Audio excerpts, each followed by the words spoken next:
ఎవ్వరొచ్చినా మాకందరికి మంచిగా చేసేటోళ్ళే కావాలి అంతే. నాకు గూడా ఎవ్వరు లేరు. కొడుకులు లేరు, బిడ్డలు లేరు, భర్త లేడు, ఇల్లు లేదు, ఏది లేదు. ఇగ ఇట్లా కష్టం చేసుకొని బతుకుతున్నాము. ఉన్నోళ్ళకే ఇస్తున్నారు. నాలాంటోళ్ళకైతే ఎవరు ఇల్లు ఇస్తలేరు. అది బా ఏం చేస్తుంటారు మీరు? ఇగో ఇదే పని చేసుకొని బతుకుతాం మేమిద్దరం. హోటలమ్మా అంతే. పింఛన్ రావట్లేదా మరి మీకు? పింఛను వస్తది గదే 2000 పింఛను.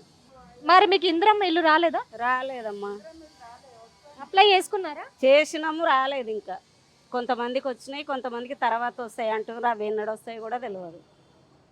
ఉన్న వాళ్ళకే వస్తున్నాయి. మాలాంటి వాళ్ళకి వస్తలేవు. గత ప్రభుత్వం ఎట్లా ఉంది మరి ఈసారి ఈ ప్రభుత్వం ఎలా ఉంది? అప్పులు అంటాడు, అప్పులైనవి, నేనేం చేయాలి? నాకు అప్పులు ఉట్టి చిప్ప చేతికి ఇచ్చిర్రు. ఇచ్చినాక నేను ఏ చేయగలుగుతా? మరి ఏది అవుతుంది? ఏది అవుతలేదు కదా. అప్పులు ఉన్నాయని మరి అన్నీ ఆపాలి కదా. మరొక మన గురించి అయితేనో అప్పులు ఉన్నాయని చెప్తాడు, చేయలేకపోతాడు. మరి అందరికీ ఇప్పుడు చూడు, ఓట్లను ఇక్కడ ఓటలు పెట్టుకున్నాము, అఫీషియల్గా ఉంటేనే వస్తారు. మరి రోడ్డు మీద పెట్టుకున్నాం, మేము ఎట్లా బతకాలి చెప్పు? ఇప్పుడు ఇంతమంది ఉన్నారు, ఇంతమంది కార్లలో వస్తాండ్రు పోతాండ్రు. పిలిచి మా దగ్గర అన్నీ ఉంటాయి రా బిడ్డ అంటే కూడా వస్తలేరు. ఎందుకంటే అఫీషియల్గా లేవు కదా మేము. అట్లా మేము పేదోళ్ళము, మాకు బతుకుదరు కావాలి కదా బిడ్డ.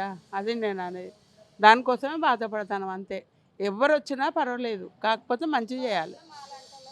బాధ ఏం లేదు. పింఛన్ అయితే కంపల్సరీ నాటువంటి వాళ్ళకి ఇవ్వాలి. బతుకమ్మ చీర కూడా ఇవ్వాలి. ఇస్తేనే వాడు ఉంటాడు పోతాడు అంతే. సరేనా బిడ్డ? వస్తుంది బిడ్డ, మాకు మంచి చేస్తే చాలు. బీజేపీ అయితేంది, తెలుగుదేశం అయితేంది, ఏదైతే తెలుగుదేశం అంటే మనకు లేదనుకో, కాంగ్రెస్ అయినా తెలంగాణ అయినా ఏదైనా మనకు బాగుండాలి అంతే కదా. మంచిగా చూసుకోవాలి. ఎవరు ఎక్కినా ఎవరిది వాళ్ళే చూసుకుంటారు కదా, మనకేం చేస్తలేరు కదా. అట్లనే మన కోసము తెలంగాణ అయితేంది, ఎవరైతే కేసీఆర్ అయినా ఏం లేదు, ఇప్పుడున్న మంత్రి అయినా ఎవరైనా పర్వాలేదు, కానీ మంచిగా చేయాలి. బీజేపీ గెలిపిస్తాం. సరేనా? ఇక్కడ మీకు ఎలాంటి సమస్యలు ఉన్నాయా? ఉన్నాయి సమస్యలు. ఉంటే ఎవరు చెప్తే ఎవరు తీస్తారు బిడ్డ. సమస్యలు లేవని అంటలేము, అన్నిటికీ ఇబ్బందే ఉన్నది.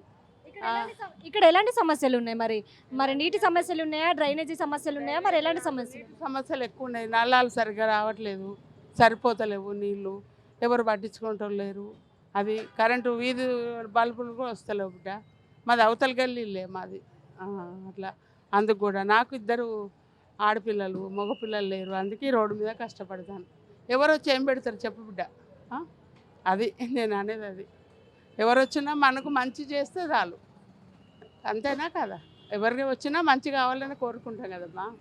అదే కోరుకుంటాను నేను. ఎవరు వచ్చినా మంచి చేయండి అంతే, అదే నేను కోరుకునేది. ఎవరు వచ్చినా పర్వాలేదు. బీజేపీకి అయితే బీజేపీకే వేస్తాం ఓటు. మంచి చేసేటోళ్ళు కావాలి, అది అంతే. కాంగ్రెస్ ప్రభుత్వం ఎలా ఉంది? కాంగ్రెస్ అంటే ఆయన ఏమంటాడు, అన్ని అప్పులైనాయి, నేనేం చేయాలని ఆయన తప్పించుకుంటాడు. మరి ఆయన చేతిలో లేదా చేయనంటే? చేయొచ్చు కదా. బతుకమ్మ చీరలు అన్నాడు, ఇంతవరకు ఇచ్చిండా? అది మళ్ళీ ఓటేసేటోళ్ళు ఏంది, దాంట్లో గ్రూపులలో ఉన్న వాళ్ళకే అంటాడు. గ్రూపు ఉన్న వాళ్ళ చీర కట్టుకుంటారు, కానీ నాన్ వాళ్ళకి గ్రూప్ లేదు, నాన్ ఏజ్ ఉన్న వాళ్ళకు. మరి వాళ్ళు ఎట్లా? వాళ్ళకి చీర వద్దా అయితే? వాళ్ళే వాళ్ళని కోటేస్తాంట, మేము వేస్తలేమా? అనిపిస్తుందా లేదా? మాకు బాధ ఉంటుందా లేదా? వాళ్ళకి ఇస్తాము. పింఛన్ లేదు ఇంతవరకు. అంకుల్ దాని ఇప్పుడు తాత దానిపై ఇప్పుడు సంవత్సరం అయిపోయింది, 2వ సంవత్సరం, ఇంతవరకు పింఛన్ లేదు. అప్లై చేశారా మరి? చేసిన బిడ్డ, చేసినా కూడా ఇంత లంచం కూడా ఇచ్చిన, ఆయన ఇంతవరకు పింఛన్ లేదు. లేకనే ఈ బాధలు, రోడ్డు మీద బాధలు పడతాను. అట్లా ఎవరు చెప్పుకోవాలి చెప్పు? ఆయన ఎక్కడనో ఉంటాడు, ఆయన ఎట్లా కలుస్తాం మేము? అట్లా అందుకనే ఎవరు వచ్చినా మంచి చేస్తే చాలు. ఇప్పుడు ఈయనే కావాలని ఏం లేదు బిడ్డ, ఎవరైనా పర్వాలేదు, మంచి చేయాలి.